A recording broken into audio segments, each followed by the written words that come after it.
Hello, and welcome to another edition of Nasdaq-100 100.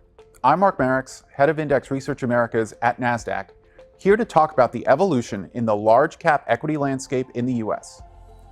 Most investors think of the S&P 500 as the preeminent large cap US equity index.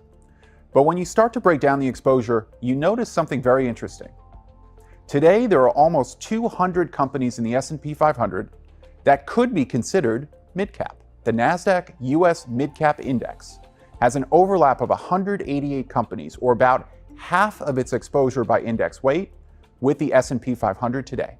This overlap has been growing consistently over the past 10 to 15 years. Because it targets a fixed number of index constituents, the S&P 500 does not truly differentiate in terms of market cap between pure large cap and pure mid-cap companies.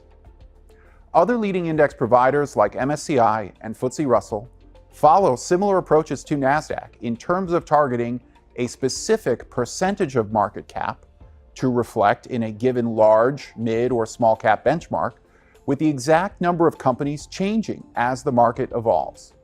This means that in practice, when you analyze something like the Nasdaq-100, you actually find that it is more of a true large cap index than even the S&P 500. Let me give you some stats to back that up. Nasdaq-100 has registered a higher average market cap compared to the S&P 500 for 11 consecutive years based on year-end data.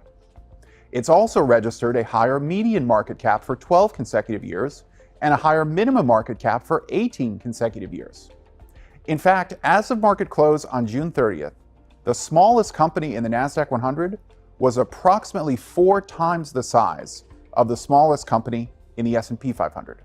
The takeaway for investors is that a large cap core benchmark, as it's defined today, is not the same as it used to be 10 or 20 years ago.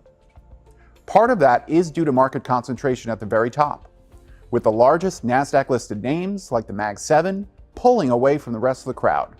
With more than 50% of the market cap in the S&P 500 reflected in the Nasdaq-100 today, and a grand total of only 4 companies that overlap with the mid-cap space, the Nasdaq-100 really has evolved into more of a large-cap core US benchmark than many people give it credit for.